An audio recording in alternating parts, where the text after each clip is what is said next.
Good evening and welcome everybody back to the Canadian Football Fanatics YouTube channel. And thanks everybody for tuning in to another BC Lions post-game recap here tonight on the Fanatics YouTube. And I guess I shouldn't forget Instagram account as well. We were treated to a good one for the BC Lions regular season finale in 2024, 27-3 over the reigning defending undisputed Montreal Alouettes. Um, I know only Cody Fajardo played a half of this one, but a very dominant performance by the BC Lions, offensively, defensively. I guess I should throw in special teams as well.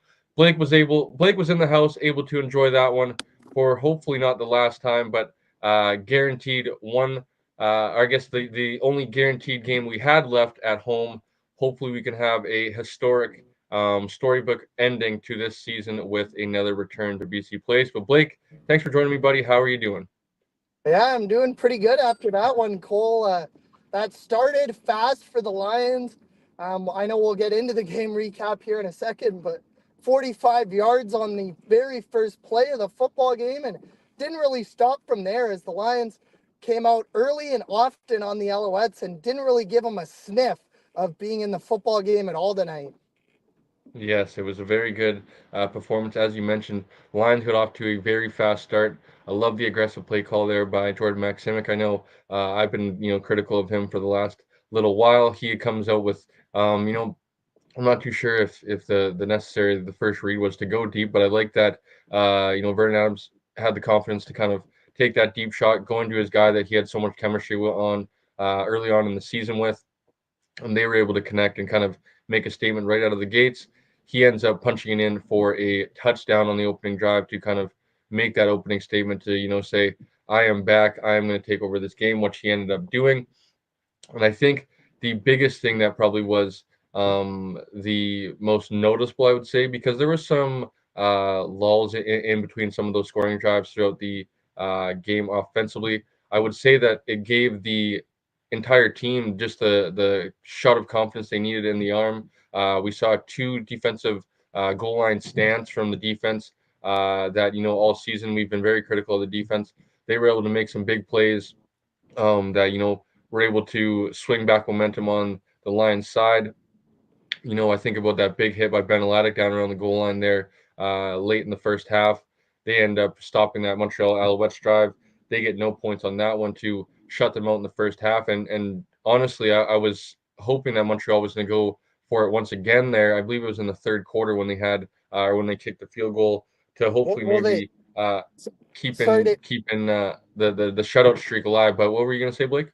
Yeah, no, I was gonna say, not to cut you off, Cole, but I'm not sure if you noticed on the broadcast, the Alouettes actually did set up to go for it, and then an offside call pushed him back to the Yes, six I yard saw line, that. Yeah. and at that point, the Alouettes were kind of like, you know what, let's just kick the field goal. We'll break the Yeah. shutout at this point. That's what I mean. I meant that I wish they would kind of would have went on the 3rd and 5, but Yeah. yeah, to get back into it, I think just the confidence that it gave the entire team. You saw it from the jump. The defense came out while Cody Fajardo was in the game. What really wasn't able to get much going. The defense was flying around. We were able to get to Cody Fajardo as well. Matthew Betts registered another sack, which is good to see him coming on. Hopefully into the playoffs, he can be a key factor for us defensively. If he can be an impact player, I think that only goes. There's ripple effects throughout the rest of the defense with the linebackers, the secondary. If we're able to have that, premier pass rusher in Matthew Betts, I think probably the other thing that we need from Matthew Betts is probably to be that, reliable run defender because I think that they're going to probably rotate them quite a bit wherever it may be in the playoffs. But especially with both teams wanting to run the ball a decent amount, I'm talking about Saskatchewan and Winnipeg. We need Matthew Betts to be an impact defender when it comes to some tackles for loss, stuff like that. Tonight was able to record, I believe, his second sack on the season, back-to-back weeks with a. I guess that wasn't one that was. I guess two out of the last 3 weeks he's had an impact play for the BC Lions, and it was good to see overall. So Blake, Let's get into it. We won't do a usual recap because usually that takes too long. I think we have quite a bit to talk about, seeing as that this is the last regular season game for the BC Lions. Want to maybe take the time to go through a nice thorough kind of talk about this game and then prepare for the playoffs, seeing as that I'm sure maybe we can link up throughout the bye week and maybe plan for something. But I figured we'd probably wait for a more a deep dive into whoever we're going to play after we find out after week 21 concludes, and we can really when we record our preview for the West semifinal. I think that'll probably be an opportunity once again to talk to some of our listeners, viewers. But tonight at the end of the show, I wanted to do that. Just kind of talk about going into this with some confidence, because I think this does give us some confidence, but um, I think there is some stuff to talk about as well. So let's talk about Vernon Adams and the offense, because they were the ones that threw the first punch in this game, and it was terrific to see. Um, Justin McKinnon specifically got going on that first play of the game, but then a guy that I've been a big fan of and been wanting and hoping for him to get in the end zone. Unfortunately, he's going to go the entire regular season without getting into the end zone. That being Keon Hatcher, but Keon Hatcher was able to get over 100 yards on the day. Nice to see him involved, and he was involved in that first drive before VA was able to punch it in for the touchdown. And I think it was a nice, opportunity for VA to stay on that short yardage opportunity. I was kind of curious. I know they wanted a little bit of kind of like a tempo. They didn't really. It was kind of a mush huddle once they got down to the goal line, and it was kind of VA's call from there. So I like that they kept him in, didn't bring Mackey in, and VA was able to get and feel that confidence right away, because he showed it from the opening snap that he was ready to go. And I think getting him to the end zone, feeling that energy and that spark early on was a big thing for the Lions here tonight, because Montreal, we talked a bit about it on the preview last night, Blake. Of I think this team, I'm personally not too worried about it. Glenn Suter talked about it on the broadcast as well. I think this team, since post Labor Day, has kind of played up and down, and I don't fault them too much personally, because I think they've been, like any team that's kind of been on some of these playoff runs now, won a Grey Cup, won a championship. They can kind of sleepwalk through some of these games, just especially kind of later on in the season. I think Montreal right now is kind of doing that. Losing 27-3, obviously isn't good, and they were showing Coach Moss a couple times on the broadcast, and he wasn't happy. There was multiple times he was showing that he was, swearing and cussing out some players around. I think of the goal line opportunity that you mentioned about them having it at, I think it was third and goal at the 1 yard line. They end up getting the false start. They end up moving back 5 yards. He was shown kind of very animated on the sidelines towards that offensive lineman that went offside, and I think personally, I think it's a great thing going into next week versus say Winnipeg Blue Bombers, because I think this is going to be a Montreal Alouettes team that should be motivated to go into the playoffs on a high, because they're going to get that bye week. I don't feel like you want to play with fire and kind of go in on a lull that they have been in the last 4 or 5 weeks since Labor Day. Get a win going into the playoffs. I really am not too concerned with Toronto or Montreal's chances. Excuse me, coming out of the East.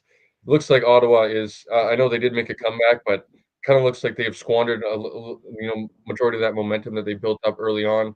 Although I think Toronto does have an opportunity, I think Montreal will be able to snap out of this and represent themselves once again in the East. I think it's just a matter of who's going to meet them there in the West. And I think after tonight's performance, it is kind of wide open, and who knows what's going to happen here, because I think all three teams in the West have a puncher's chance down the stretch. So BC was able to start out strong defensively. Like I mentioned, the shot on the arm it gave the whole team as a whole. They were able to get some punts early on, create some two and outs, and really just keep Cody Fajardo and the offense quiet all day. I don't know. I can quickly bring it up here. Cody Fajardo, 7 and 9, 67 yards on the day. No touchdowns, no interceptions. Very quiet, and held him in check for the entirety of the time he was in, running the ball as well. Let me try to find their total. 216 net yard offenses to 526 for the BC Lions. The defense did their job and got them off the field very, very quickly. And the offense took advantage when they were on the field. Um, so I guess talking about that first half, like maybe I think it couldn't have been a better first half. So I'm not going to say, maybe I guess the way I'll phrase it is kind of maybe what was your favorite thing from that first half. Defense was doing a lot of good things. Offensively, we were scoring some touchdowns. Going to halftime, I believe at 17 nothing, if I'm not mistaken. As we lose Blake, that I know he's driving. Or maybe I shouldn't disclose that. I don't want to get Blake in trouble if I disclose that he is driving. But Blake, hopefully you're not having too many troubles, buddy. What was maybe your favorite part of that first half, seeing as that the Lions got out to such a fast start on both sides of the ball? Sorry, folks, we just lost Blake there for a moment. So I will, start with saying my favorite part because I think, Blake, are you back there, buddy? Yeah, I am. I got a phone call again, so I had to refresh the page. All good, buddy. Well, so did you hear my question at all? No, I didn't. What was your So, question? what was your favorite part about the first half? Just seeing as that it was such a strong start on both offensively and defensively.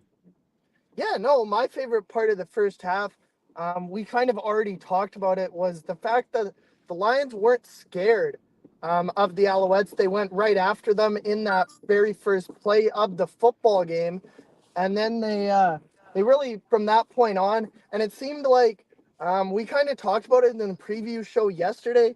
For whatever reason, it seems like the Lions are a more confident team on both the offense and the defensive side of the ball when Vernon Adams is behind center.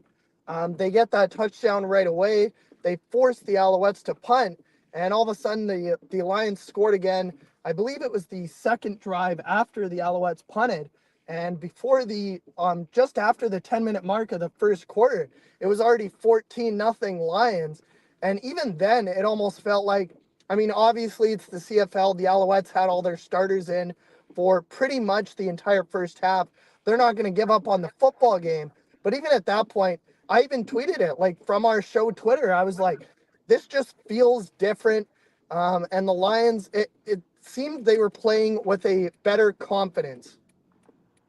Yeah, for sure, and it was a very fun way to end the regular season. I tell you, Blake, it's definitely um, I'd say used up a lot of our energy. I think the last 8 or so weeks that the lines have been so up and down, and it's been nice to, or it is nice to end the regular season on a positive note like this, with a win like this, a very dominant type win, 27-3. I think it could have been honestly pretty, could have been a little bit worse. It could have been easily into the 30s, maybe touching the 40s, and just a very good way of, ending the regular season on a positive note.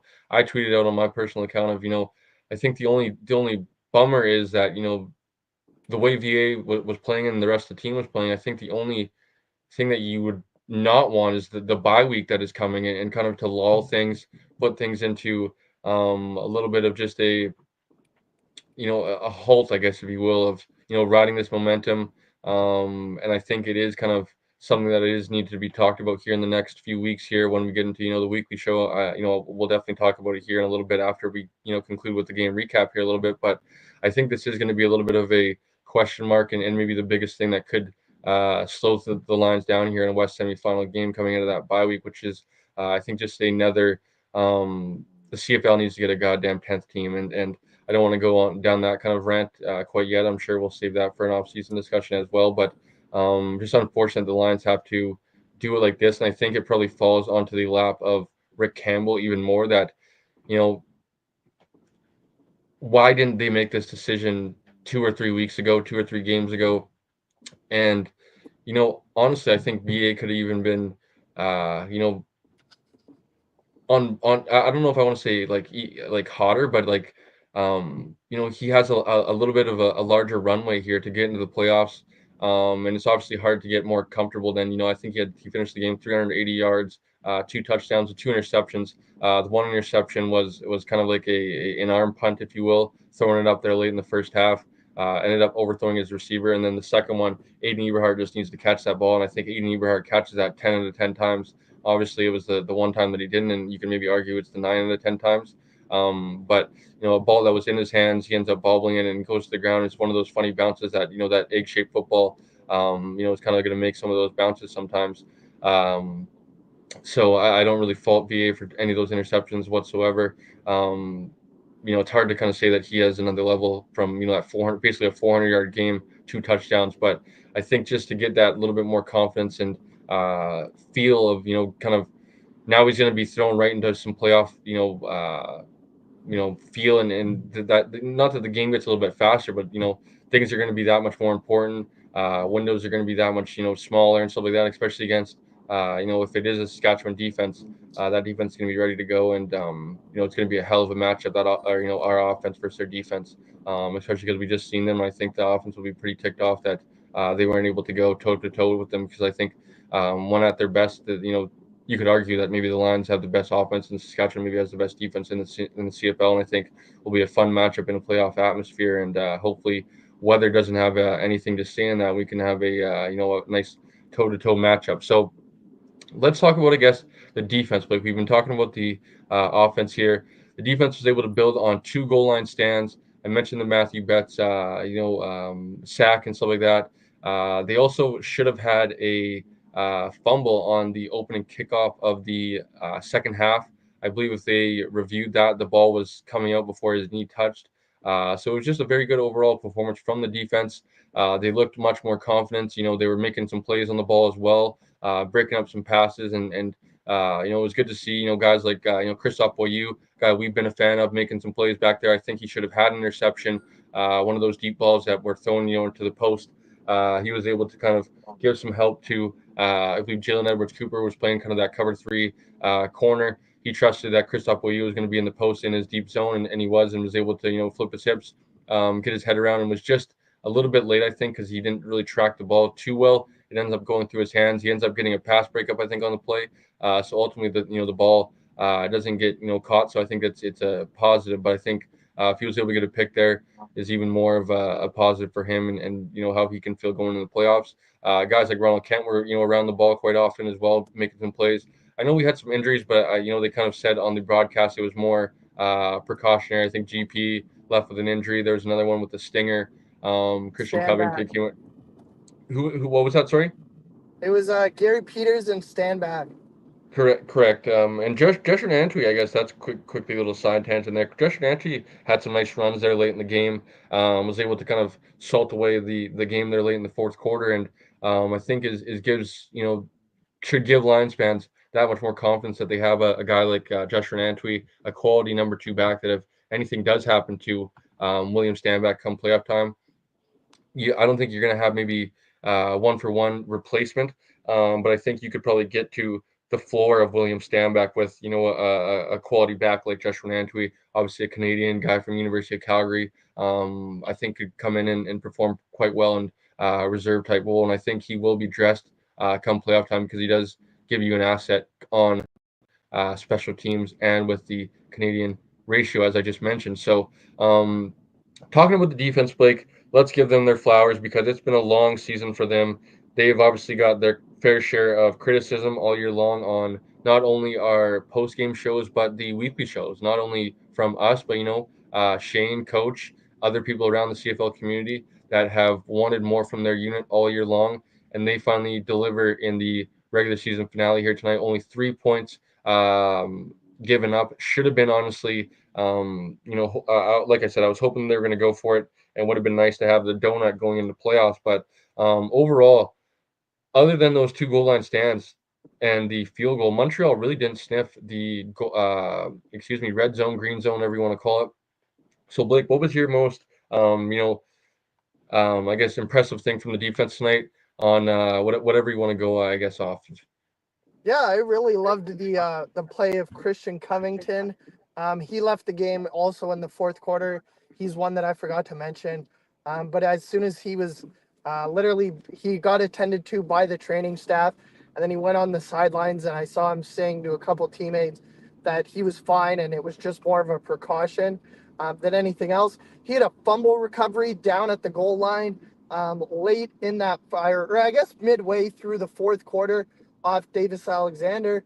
As you mentioned, Matthew Betts with a sack. I thought Jalen Edwards Cooper had a really good game. I thought Christian Beaulieu had a really good game. I thought just overall defensively, the Lions really answered the bell. And you can say what you want about the Lions were really playing a vanilla offense in the second half that themselves, and you really can't discredit what the Lions did in the first half, shutting out the Alouettes by a score of 17-0, as that was against all of Montreal's starters, including their starting quarterback in Cody Fajardo. Yes, very well said. And so getting into the second half, more of the same, but things kind of slowed down. Obviously, 17-0 going into the half, 10-3 in the second half. Lions kind of slowed down offensively, but were able to have one impressive drive, one kind of drive that they showed who they were from the first half into the second half. And it was nice to see Alex Hollins get back into the end zone. Would have been nicer to see one Keon Hatcher find the end zone for the first time, but Alex Hollins was finished off by another very impressive VA drive. He made another couple throws where they were just in rhythm, in time with his receivers, and just very impressive. Return to the lineup for Vernon Adams and the team. So Blake, is there any other thoughts when it comes to the recap before we kind of, I guess, get into more of a bigger picture, I guess, conversation? Talked about quarterback, obviously, talked about the offense, talked about the defense. We couldn't give our flowers, I guess, to one Sean White. What did he go on the day? 2 for 2 and 3 for 3 on extra points.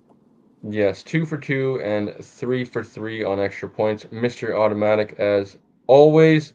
Blake, is there any other thoughts in terms of a recap? No, I mean, I know that you said you would have preferred Keon Hatcher to get into the end zone, but I actually really liked the game from the entire Lions receiving core. I mean, I like to joke every once in a while. Selfishly, I was glad that Hollins got that touchdown because I took Alex in fantasy this week. So selfishly, I was glad that Alex got the touchdown, but I thought Keon Hatcher had a good game. I would guess that he was over 100 yards. I would almost guarantee that Justin McInnis was over 100 yards. I think he just fell short of the 1,500 mark, though, because they did not announce it in the stadium. Stanley Correct. Berry, sorry, go ahead, Cole. No, correct. He did fall short. He would have been like 30 or so yards short of the 1,500 yard mark. He had 106 yards. Yeah, so he finished, I believe it was 31. He needed 137 going into the game. But I believe Keon Hatcher was over 100 yards. Stanley Berryhill had a long touchdown. Aiden Eberhardt as well. He's been Mr. Automatic when it doesn't really seem to matter who's been quarterback behind center for the BC Lions, whether it's VA or whether it's Nathan Rourke. Whenever the ball's thrown to him, he's caught it almost all the time this year. So I think all five of those receivers had a really good game. And if the Lions can continue that in the playoffs, man, oh man, watch out because I think it will be very, very similar to the beginning of the year. And if the defense can play the way they did throughout this entire football game, I would not want to be Winnipeg. I would not want to be Saskatchewan. I would not be whoever stands in the Lions' path on the way to a Grey Cup. Yes. I don't know if I agree. We will talk about it here in a little bit. I'm sure we'll talk about it next in the next few weeks as well. But well said. I love that you mentioned the receivers as well. Three guys over 70 yards receiving. Stanley Berryhill, I think, finished with just about 80, if I'm not mistaken. The one long touchdown that was a 50-yarder. McInnis with 106. Keon Hatcher with 117. And I think that's huge going into the playoffs. So we need that 1-2 punch. Two guys kind of hovering around that 100-yard mark. Obviously, Holland's kind of coming back from injury now. He was that guy with McInnis coming into the year and to start the year. Obviously, kind of slowed down, went through a little bit of a slump, got injured, and I think can be a valuable weapon if he's that number 2/3 guy. If Hatcher's kind of going, I think gives VA even more weapons going into the playoffs. So Blake, I guess should we close the book on just 27 just to just 3 one more over the one more thing. You were yeah. watching the game on the broadcast. Um, did that kick go over the goal line? Because in the stadium they announced that it was no good, and it looked from our angle that it also missed. But you would have had the better angle watching on the TV broadcast. Yeah, it looked no good to be honest. It didn't. I don't think it. Which one are you talking about again? Sorry, I'm kind of The Jose Maltos one. no. Yeah, so I believe. Yeah, I don't think it went in. Yeah, so is But what it is. But so the Lions almost could have had them beat 27-1. yeah, which would have been even more of a sweeter victory. But we will take them as they come, Blake, because they weren't coming as often as they were in the start of the year. We finished the regular season, Blake, at 9-9. I feel like that's kind of like tying. It's kind of like kissing your sister. It's better than 8 and Where 10 though, Cole. it is, but I agree, Blake. You are 100% right on that. It is 1,000% better than 8-10, and the way that sounds.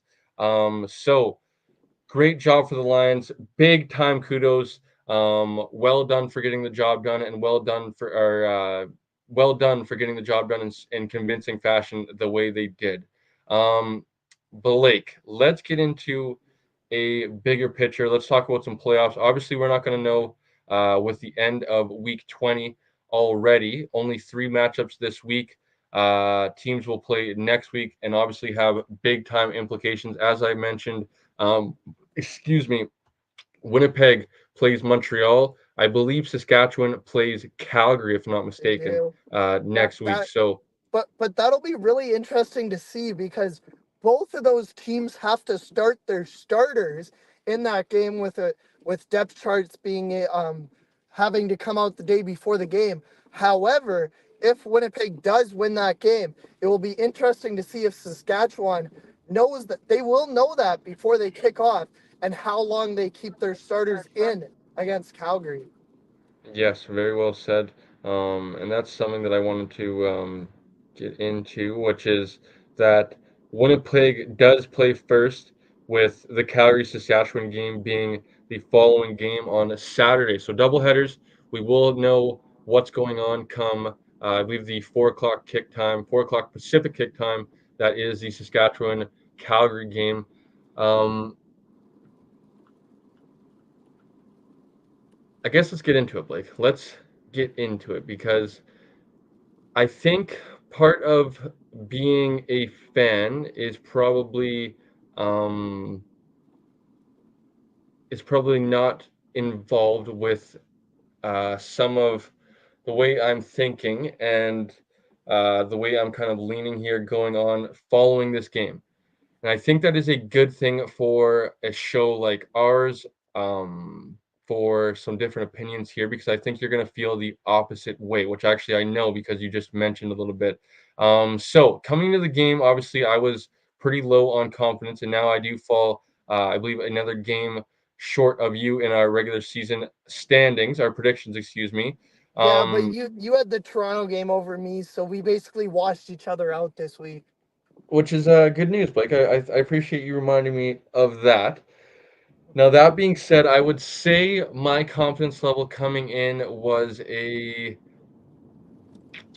4 or a 5 coming into this game of, regardless of what happened, kind of going into the playoffs, I think this team has shown who they are. Now, obviously, the way this game went and the convincing fashion that it finished in, the way Vernon Adams um, looked like he didn't miss a step from the time that he was, playing at an MLB level. Looked like he was, I think confident number two, which is I think a big part of his game. When he's feeling confident, I think adds to his running ability. When he's feeling himself, when he doesn't have to kind of second guess himself and kind of he's just naturally tucking the ball down, finding run lanes, getting down and not taking any hits. I think that's when Vernon Adams is playing at his best, and that's what we saw here tonight.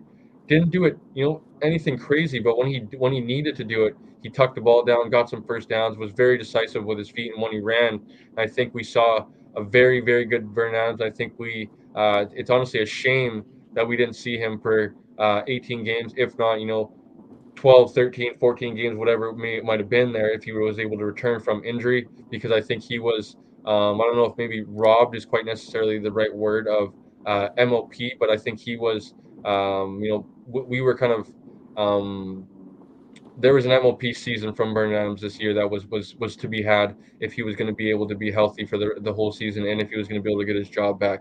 That being said, Blake, this is a kind of a long-winded way to say I want to make sure I give my flowers because VA and this team deserves them. I would say my confidence level, buddy, I'm going to be honest, moves to maybe a 6 or 7. No higher than that.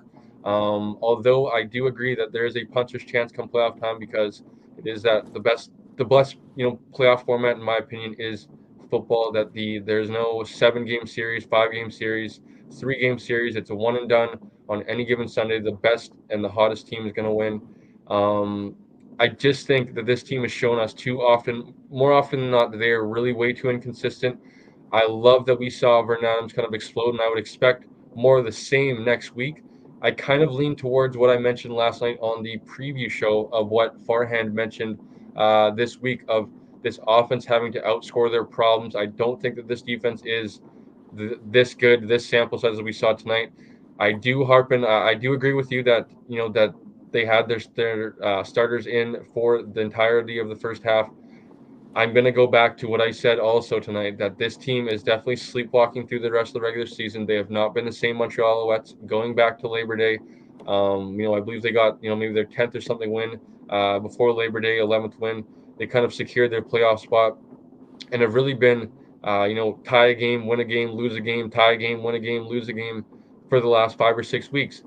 I think this team has really been just looking forward to the playoffs, um, and is no asterisks or anything like that taken. That's why I kind of wanted to make sure I give my flowers to BC because I don't want to make sure I don't want to take anything away from this victory. I just think that come playoff time, we're not going to be playing against Saskatchewan or a Winnipeg team that half their brain is not wanting to get hurt. Number one, and their eyes are all on a playoff spot, who they're going to be playing, et cetera, et cetera.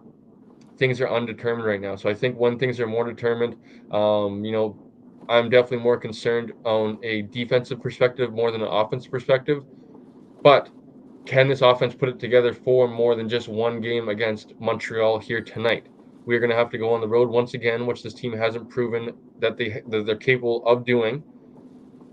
I mentioned that I hope that there's no elements being played once we go back to Saskatchewan and or Winnipeg next week. But as we saw this week, Blake, and as I heard kind of you leaving the stadium, it's still raining here in BC. It's still pretty miserable. So weather is starting to take over. And I am a little bit worried about this team going into, um, a atmosphere like that, Saskatchewan or Winnipeg and having to play, from behind or just having to play in those elements and those atmospheres where you're having to struggle getting plays in and out of the huddle. You're having to struggle. Once maybe a defense shows you a look, you're not able to get audibles down the line and kind of struggle to change some of those plays. We've seen it and heard it the last 2 years in Winnipeg when they've gotten there and how much they've reiterated how important it was to get home field advantage in the playoffs. I think the other thing that plays a part in this is that they are not the number one seed. It is not a win the Western semifinals as I've harped on multiple times because that is not the standard anymore. Winning a Western semifinal is the last thing that I want. It should be the last thing that Blake wants, which I know that. It's the last thing that Vernon Adams wants. It's the last thing that anybody on that team wants. So to win a Western semifinal and then lose on the road once again would not be a positive. It would not be a victory. I am personally looking at this from, I think, more of a realistic standpoint, and that's kind of why my confidence hasn't wavered as much quite yet. Now, would it waver a little bit more with a Western semifinal win? Yes, obviously, especially with whatever team we're playing is, kind of watching us get hot as they're, not able to either, stay hot or, cool off going on a bye week, being the number one seed. So I think being the number one seed is also a double-edged sword where it kind of, hamper you. That being said, I don't know if I'm going to throw quite the parade that I think some people are tonight, which is fair. I think rightfully so. You're allowed to do that after quite a win like this. I am not going to kind of get on my soapbox here tonight and say that the Lions are back. I know it was mentioned by Glenn Suter to end the broadcast here tonight of this team, possibly finding their swagger once again. I think that is possible, but I'm not going to hold my breath on this. I think this team is just unfortunately shown us time and time again and how consistent they are. I think to go in and win in either Saskatchewan or Winnipeg, is it realistic to think that we can see, I think, another game like that from Vernon Adams? I think, yes, absolutely. But turning it over versus a Saskatchewan or Winnipeg twice, I don't think they're going to be like a Montreal tonight and not cash in and not get goal line stands, stuff like that. This defense, I think, has more of the question marks in the offense, but I question whether or not that they can do enough and not hurt the offense in ways of making them feel like they have to score on every possession in a playoff game, which they've kind of felt like they've had to do here in recent years. So I know you're going to probably take this from the opposite way, Blake. So I love that. I love that for you to kind of tell me maybe why I should be a little bit more confident going into the Western semifinal. Yeah, like the main reason that I would be confident is number one, all three of the teams, like you're saying that the Lions have showed kind of time and time what kind of team they are. So have the Winnipeg Blue Bombers and the Saskatchewan Roughriders. Like the Winnipeg Blue Bombers started the year 2-6. It looks like they were going to miss the playoffs at one point before they rattled off 8 in a row I, I before will losing. remind you, Blake, I would say I kind of held off writing them off, as I mentioned early in the season. They have that championship pedigree, which is why I think I agree with you that Saskatchewan has shown that they're true colors. I think that Saskatchewan is much more in our tier than Winnipeg. I will remind you, Winnipeg reeled off 8 wins. They've lost obviously their last game, so it's 8 of 9 that they've won. 8 of 9 they've won. I think Winnipeg's much different beast than Saskatchewan. I would agree with you that I think Saskatchewan has shown us who they are, and maybe a Saskatchewan offense doesn't show up where VA only has to lead the offense to a few scores, and Sean White's able to cash in. So I do agree with you on the Saskatchewan front, although I think Winnipeg is a little bit different because they've shown who they are in previous years. As I mentioned early in the season, before everyone tried to write them off, as long as they have Mike O'Shea, Zach Collaros, and some of those guys on defense and offense, I think they're going to be quite fine, to be honest. Yeah, but I will remind you, Cole, that I don't think, other than that Edmonton game a few weeks ago, I think Zach Claros has had, not to sugarcoat it, a terrible season. Like, if you take away that 6 touchdown, 0 interception game, he's thrown about 10 touchdowns to 15, 16 interceptions. And they've Well, been winning with defense and special teams. And they've shown us that you can win that way in the regular season. But I truly believe that you cannot win football games like that in the playoffs. You need your offense to step up in games, and when they need to make a drive, I don't well, have well, faith, as he's shown in the last two Grey Cups as well, that Zach well, Collaros can do that. what about Brady Oliveira stopping him that we haven't shown we've been able to do in the last 2 years? Yeah, I agree that Brady Oliveira is key number one for the BC Lions. But if they can stop Brady Oliveira, and again, that is a big if they can stop Brady Oliveira, I once again have no faith whatsoever in Zach Collaros. Yeah, I would think that's fair to say that, Zach, I don't know if I would say I don't have any faith, but I think it's fair to say that he hasn't had a good season. I think it has been very below average, seeing as that, outside of that Edmonton game, I think his touchdown interception ratio would be putrid. Now, that being said, I know that we kind of like to, try to discredit it a little bit. I maybe wouldn't say discredit it, but kind of I think it's a little bit of roles reversed with like our defense using our defense is kind of like how we want our defense to do better in a lot of these games throughout the season, right? It's hard to kind of take away Winnipeg's defense and the effort that they've been. You guys were mentioning that you thought kicker should be in the MLP conversation. The job that their special teams has done in Sergio Castillo, as you guys mentioned in that argument a few weeks ago, has won them a few games, like you said. It's kind of hard to take that away because they also are a part of the team. So it's like in a playoff game, yes, their offense could be, maybe not as good. If it does come down to a kick and Sergio Castillo makes it, that's all that matters in the end, right? Is that he makes it in a playoff game, which is it doesn't matter if it was pretty or not, which is if we do look back at it, the Lions were in both of the West Finals the last 2 years, which is I think the best part of playoff football because of whatever the team is going through going into the playoffs. It's kind of a new slate going into the playoffs. And I think that is the thing that the Lions should hold on to is that this is a new season. They can kind of hang their hat on. We're in the dance. That's all that matters. Let's just go focus on winning 3 games. And I think that they can absolutely do that. Now, is my confidence as high where I'm going to kind of think that I'm going to kind of maybe get a little bit ahead of myself because I think some people are kind of, which is fair because of the expectations going into the season. But I think it's kind of also how hard they put this into themselves because it's not just winning one more game anymore. It's not winning the West semifinal. That's not the standard. As I've said multiple times throughout the year, it's winning both games, getting in the Grey Cup, and winning that game. Because at the end of the day, winning a Western Division, even winning the Western Division title, although it would feel good, I think it would save Rick Campbell's job.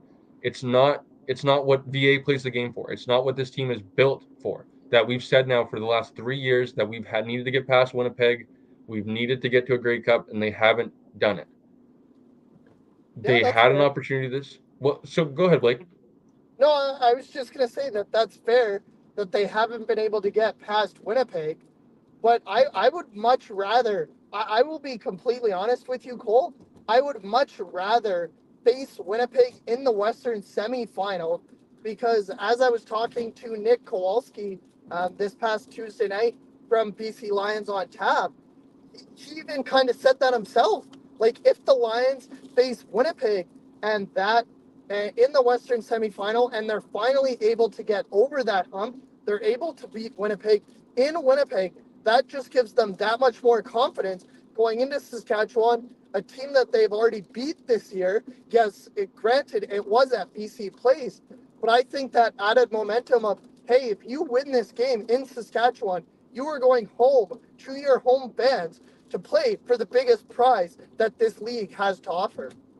Yeah, I think one more thing that I think I've held on to all year long and why we magnified it all year long, dating back to training camp, draft season, of how important it was to get home field advantage, is from a off-season clip that I saw on TSN of the TSN kind of getting some of the prominent guys around the league together, doing some stuff. And they asked, I believe, a question around places you hate to play. And it was Dominic Rhymes answering the question, obviously, former BC Lion. And he mentioned, I think, was probably a little bit more willing to be open with it because of him not being there anymore. But he mentioned Winnipeg without hesitation and mentioned that that is a hurdle that we haven't been able to get over. And it is in to kind of, I guess, not, I don't know if he necessarily said this, but he basically said it was in our heads at this point that we can't get past this hurdle, that going to Winnipeg is a struggle. So that is kind of my biggest concern, is that this team for multiple years now has had it in their minds of getting past the hurdle, making sure that this happened in BC Place, and once again they weren't able to deliver. I think once again that this is going to cost them because, as I do agree with you, that Zach Collaros, I don't expect him to win a Western Final, get them to the Grey Cup on his arm. I think Brady Oliveira is probably the third candidate in terms of being the most outstanding player in this league behind Roland Milligan, Tyrese Beverette, who we saw tonight with an interception. Brady Oliveira is going to probably touch around 1,800, 1,900 yards. Obviously, the touchdowns aren't there. I will remind people that Chris Strebler was on the team and has 10 touchdowns, I think, on the season. So let's say that half those interceptions or half those touchdowns probably were Brady getting them down there, and Chris Shedler coming in on the 1 yard line, getting 1 yard, and all basically Brady's hard work was, it was shown on the stat sheet that Chris Shedler got the touchdown. So I will remind people that Chris Shedler, probably the best quarterback, short yardage quarterback in the CFL, took 10 touchdowns in short yardage away from Brady Oliveira. Like I said, you don't have to give all 10 of them. You could give him 5, and his numbers would look that much better. So I think that's the biggest problem for me, is stopping that guy, because he's not only a threat through the or on the ground, he's a threat catching passes. Probably going to be around 500 yards again. And this defense, they had a great showing, and we've seen it.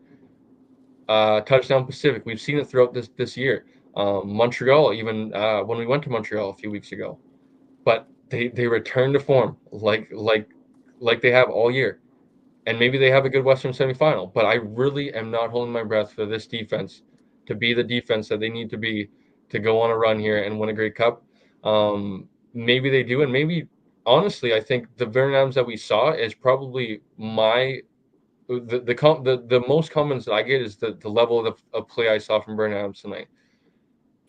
the biggest concern would be that we're going to get robbed of Vernon Adams. I think it's kind of weird because I've probably turned 360 on this compared to last year, where I thought Vernon Adams was my biggest concern. Now it's my defense, this defense, excuse me, not playing well enough that they need to get a big stop. The offense does enough, and they, surrender a team to get in the field goal range, kick the game-winning field goal, or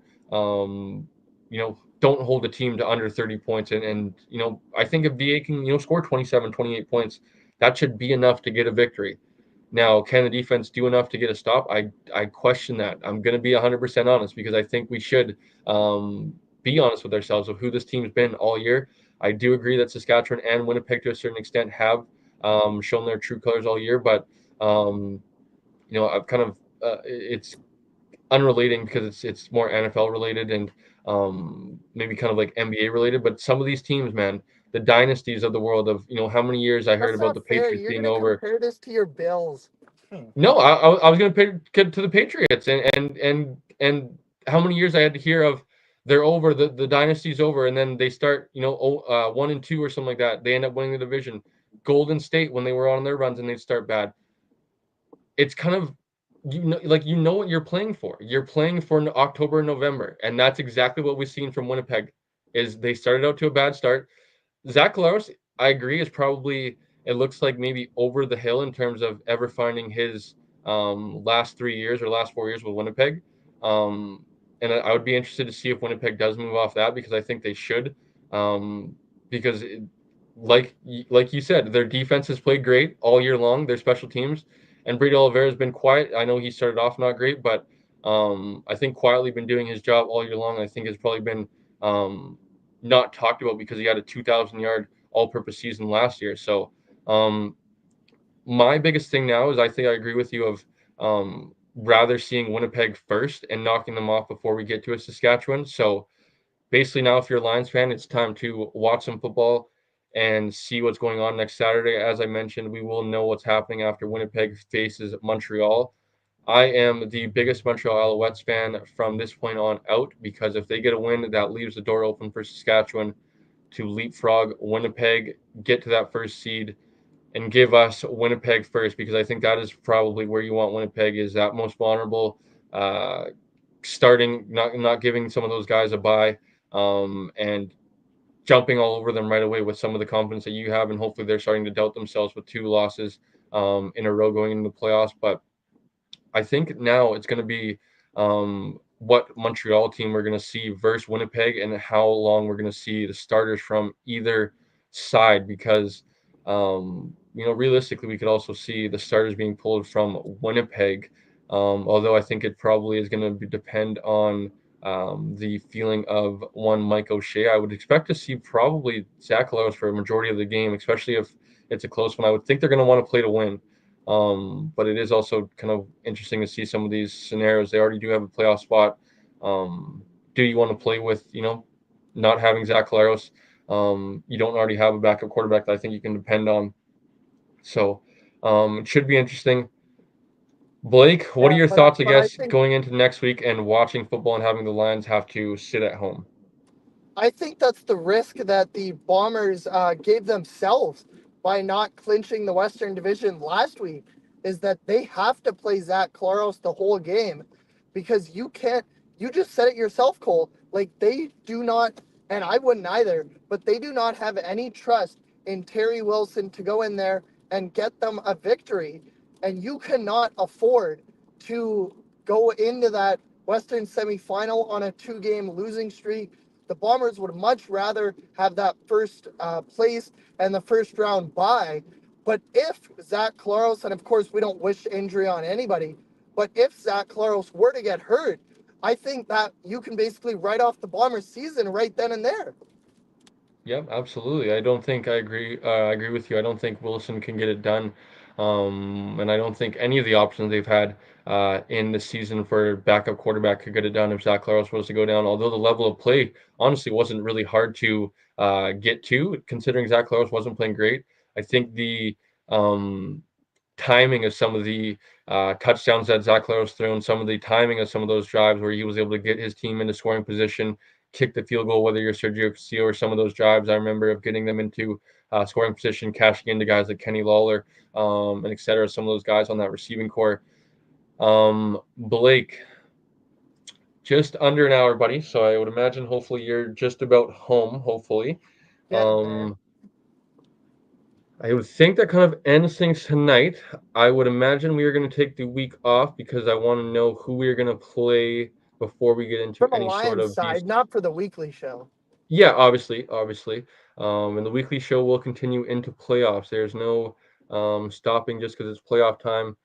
Um, I would imagine we will be back after that. Maybe Blake and I will do a Saturday night reaction, quickly jump on here just to give our opinion on who we're playing, what's going on, and then you can find us. Obviously, the game should be the next Saturday or Sunday, the day before. You guys can find us on a preview show, which will be obviously a nice discussion and a playoff discussion, which will be fun because it's winner go home time. And I think hopefully that VA kind of feels this as a legacy opportunity, and I think he does feel the urgency. We saw it here tonight of him getting out to that quick start, beautiful throws to the Justin McInnis one, man, was one of the best throws I've seen all year, honestly, from any quarterback, where he took a hit maybe a little bit inside and made it a little bit harder for Justin McInnis than it needed to be. But considering he was staring down the barrel of the gun, took a shot, made the throw deep down the field, was probably a tick too late. He maybe could have let it go a little bit earlier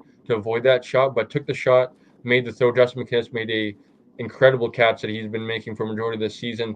And I think VA feels that urgency. So I think that is what boosts that little confidence up 2 or 3 ticks for me, getting it to maybe a 7, I would say. But there is still that room for error that I think this defense has shown who they are all year, and definitely concerned me, especially I think we didn't really hear from him tonight, but also Rick Campbell and his decision making in some of these close games concerns me of kicking it, going for it, that sort of thing. Some of these situations he doesn't challenge. Challenges. The challenge that I mentioned of the opening kickoff of the second half.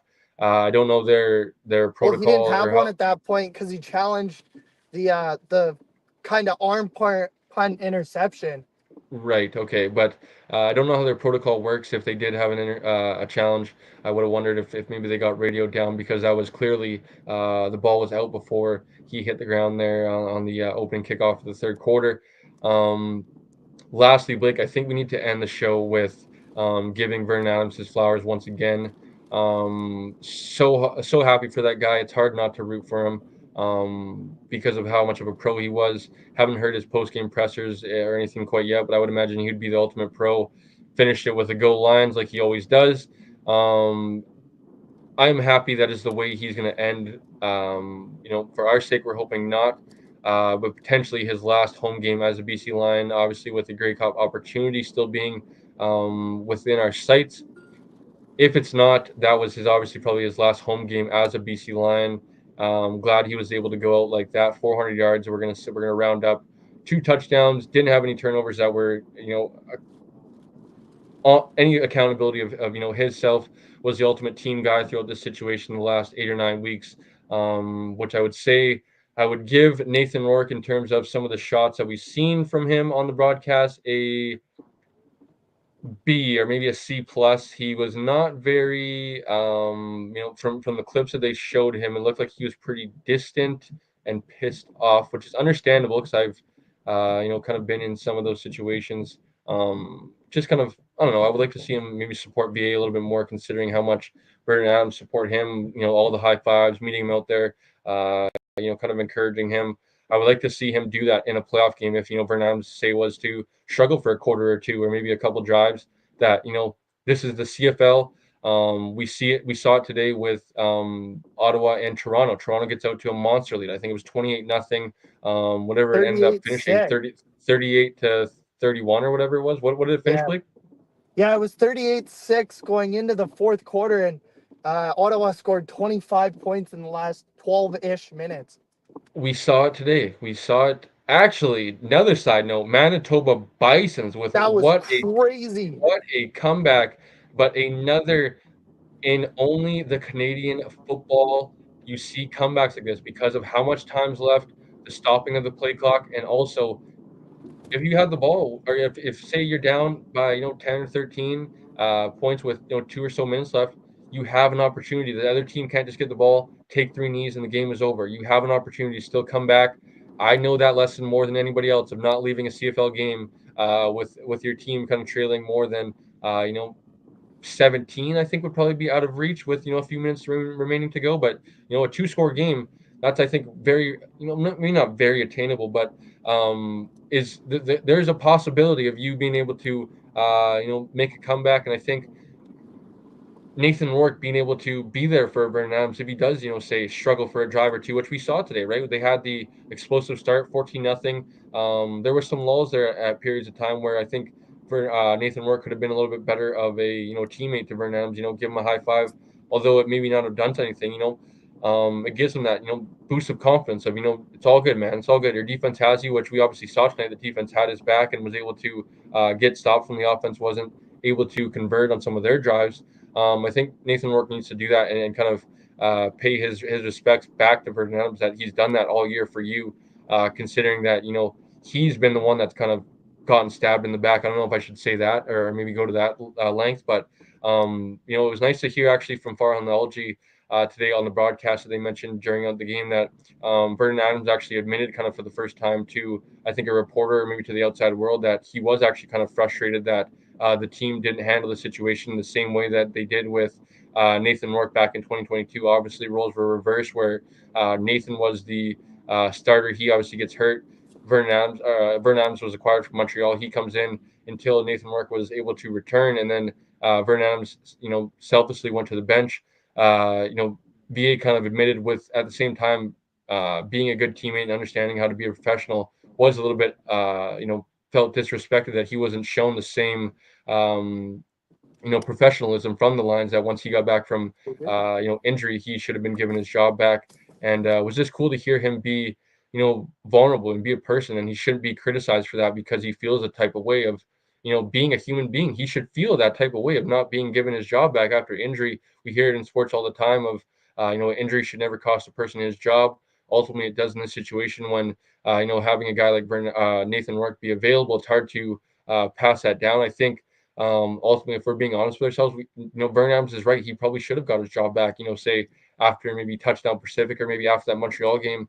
Even though Nathan Rourke just did win 2 games, it was Vernon Adams' team and clearly still is Vernon Adams' team. So, being a Lions fan, I don't want to sound too negative, Blake. I am obviously still rooting for the orange and black and hoping for a storybook ending here and wanting them to show everybody and prove everybody, including myself, wrong, and especially add to I think VA's legacy here. Like I just mentioned, I think this is a really legacy opportunity for him to really go cement himself. And like I mentioned, a few times now in the last few weeks, I'm always going to be a fan of Vernon Adams no matter where he goes, and we'll always root for him no matter what and no matter what happens because of the way he's handled himself and the way he's proven of who he is on the field. He's a baller, and it's gonna be I think a tough bitter pill to swallow of probably having to see this guy in a few West semifinals, West finals here in the next few years because he's not far from being done now and at his age. And I think this could be hopefully the start of his legacy now, going and winning a Grey Cup for the BC Lions and then finding a new home elsewhere.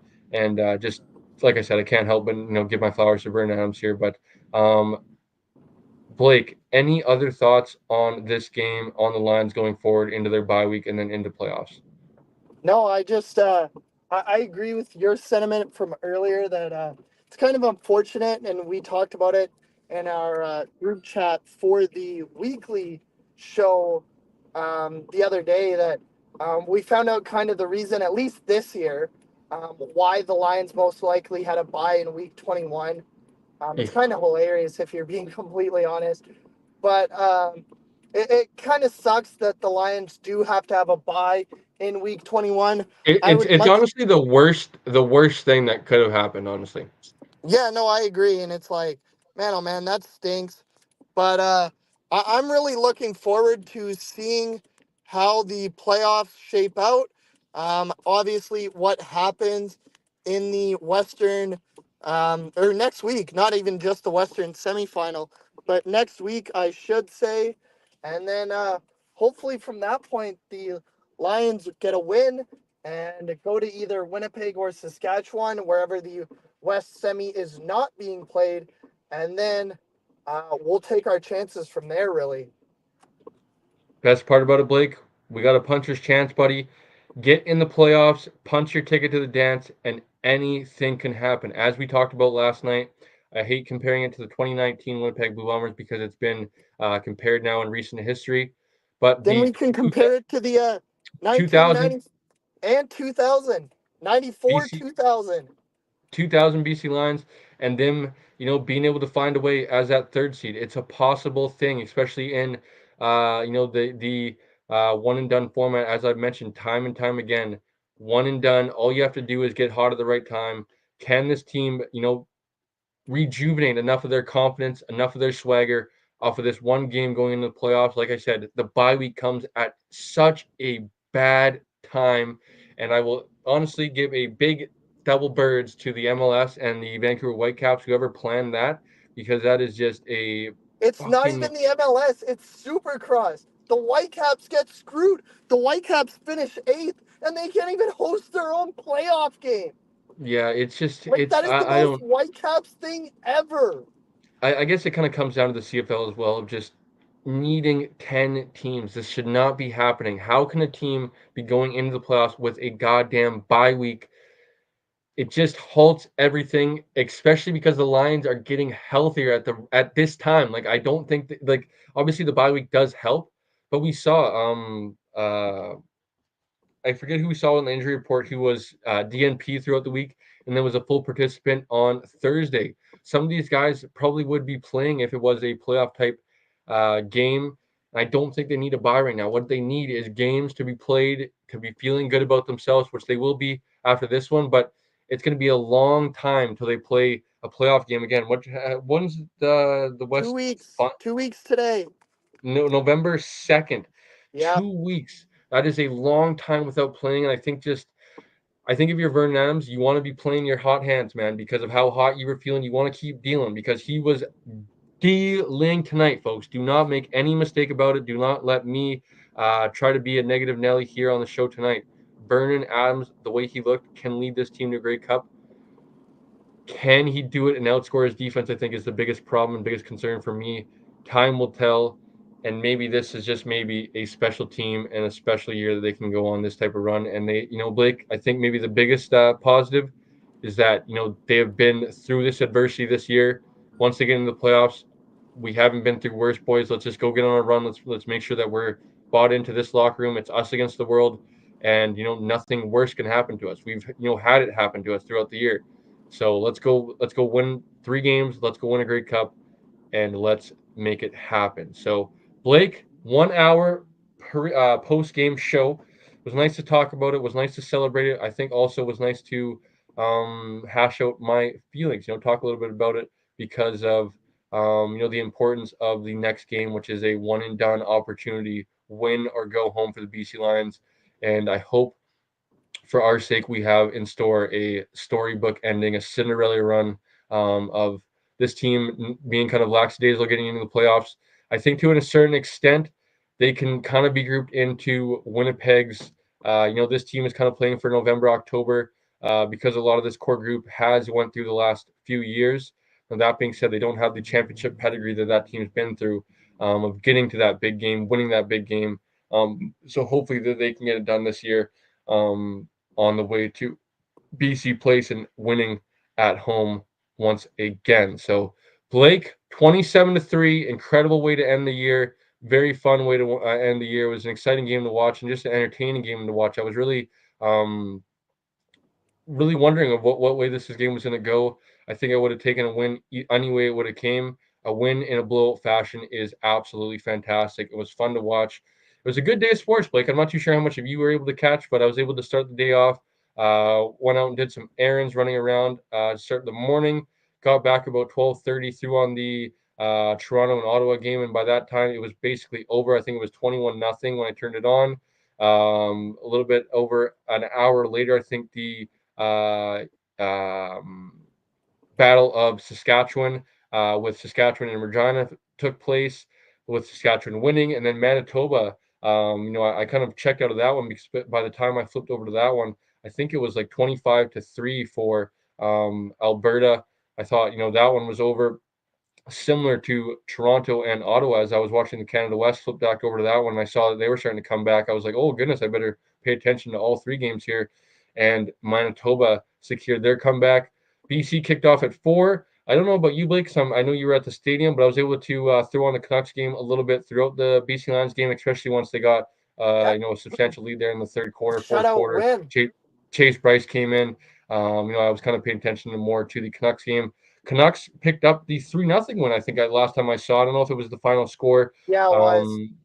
Back-to-back win for our Vancouver Canucks, which is good to see after a slow start. I think probably to be expected. Not a lot of guys playing in the preseason. Demko out, Dakota Joshua, a few guys not in the lineup. I think they will be hitting at all cylinders in the near future. Not too much to worry. I know Canucks Twitter, although they are in mid-season form, was How about panicking there. the, the one game that you failed to mention that I thought you were going to go for sure? Turned out to be a much closer game than you and I thought it would be. Turned out to be a much closer game than I The for Cullen sure Cup. would have liked it to be. Okanagan did win the Cullen Cup, but not before West Shore put up a heck of a fight. Yeah, kind of similarly to the other two games, the Ottawa, Toronto, and Alberta, Manitoba, I for I didn't forget because I did see the updates prior to the game that the game was on. But once I was kind of watching the Toronto Ottawa game, at that time was starting to come back, and then the Canada West games, I kind of forgot of when kickoff which was at 3 o'clock time. Once I actually got a first score update, it was 17-3 for Okanagan, which at that point I kind of, as you just alluded to there, we both thought that Okanagan would kind of run away with the game. I thought, okay, this is good night, Irene. I end up getting a update from our BCFC weekly picks with Peak Photography, giving an update and mentioned that because he's up in Kelowna shooting the game of this being a good game, and I was kind of like puzzled. I was like, a good game. I went to the BCFC Twitter page and I saw at going into the third quarter, I think it was a tie game or whatever, 17-17, and Oki ended up squeaking it out 23-17. So congratulations to the Okanagan Sun for a Cullen Cup championship. They will take on the winner of Saskatoon and Regina tomorrow. Blake, one more game, actually, talking about the games today that I was slowly paying attention to as the Lions took care of business today was the Georgia and Texas game. Georgia was absolutely dominating Texas, and Arch Manning actually came into the game for Texas. Wasn't able to generate much there before halftime, and was getting prepared for the post-game show after that. But I was curious to see, Quinn Ewers, one of the highly ranked prospects, I think, going into this draft, was pulled from the game there in the second quarter. And I know is their guy, but Arch Manning, obviously, with his name and kind of what that means, wanting to maybe get a spark there, I guess, if you're the Texas Longhorns. So, day filled with sports, Blake. It was Yeah, a and what fun about one. there's one more game that I wanted to mention out of Ontario. York and Mac went toe to toe for the last OU8 playoff spot. And sorry, who won, Blake? Fill me in. McMaster, I'm guessing. Mac won. The final score was 20-17, but from the small updates that I got, apparently York really fought him all the way to the end of the game. Hell of a season for the New York Lions. Obviously, former BCFC alum with the Okanagan Sun, and then former head coach with the West Shore Rebels. Dexter Janke taking over that program, bringing a lot of junior guys over to that team, and doing a lot of good stuff. Obviously, he did the win and earn your stripes for the helmet. Started with a stripe down the middle, and then earn their logo. I think they ended the year with 2 wins, if I'm not mistaken. Did And yeah. So obviously, they we're on the got the brink logo back. and obviously on the brink of 3 wins to end the year and a playoff spot. I think the future is bright in York. They had a point differential. I know our guys from CF Perspective listening to their podcast throughout the year. They had a point differential of like minus 170 something or something like that last year, and this year I think it was like minus 50 or something like that. Like the turnaround was just incredible in terms of them being competitive in a lot of these games. Although, yes, they were losing, they were towards the bottom of the conference. A lot to be happy about if you were the York Lions. I'm glad you mentioned that, buddy, giving them a shout out. And just adds to the day that it was in Canada and in the world of sports. Terrific day. As I mentioned last night, Blake, I really enjoyed just sitting on the couch, opening my curtains once again, watching the storm outside. It was quite miserable out once again, and just chillaxing on the couch, watching, flipping back and forth from some games on TSN, Sportsnet, and then, pulling up the laptop for the opposite game I was wanting to tune in from. Tomorrow should be another of the same, obviously, with NFL Sunday. I'm actually celebrating Thanksgiving a week late. It's my uncle's birthday, so we're doing a little bit of a late Thanksgiving slash birthday for my uncle at my grandma's house tomorrow. So hopefully the Lions, the Buffalo Bills get me a nice win, and I'm able to enjoy some turkey and bring home some leftovers. And then it's back to work, buddy. Back to Monday and back to business. We'll be back for a weekly show on Wednesday night. Any final thoughts for the people, Blake, before we get out of here? No, I just think we pretty much covered it all. We covered the playoff matchup. We don't know yet, but the potential playoff matchup. The We covered, possibilities. yeah, exactly. We covered VA. We covered the defense. I think that'll just about do it for us. Yes, indeed. So we will see you guys Wednesday night. Like I mentioned, Blake and I will be off in terms of a preview next week, but maybe stay tuned. Blake and I will do a live after Saturday Night Football, or maybe we'll even go on Twitter Spaces. I've been wanting to do that and maybe discuss the playoff implications once we know. So stay tuned on our social medias. Blake's been doing a tremendous updating scores and whatnot throughout the Lions game. So stay tuned next week. I'm sure you guys can get some updates, and then we'll see you guys Wednesday night for another weekly show. Enjoy the rest of the weekend, everybody.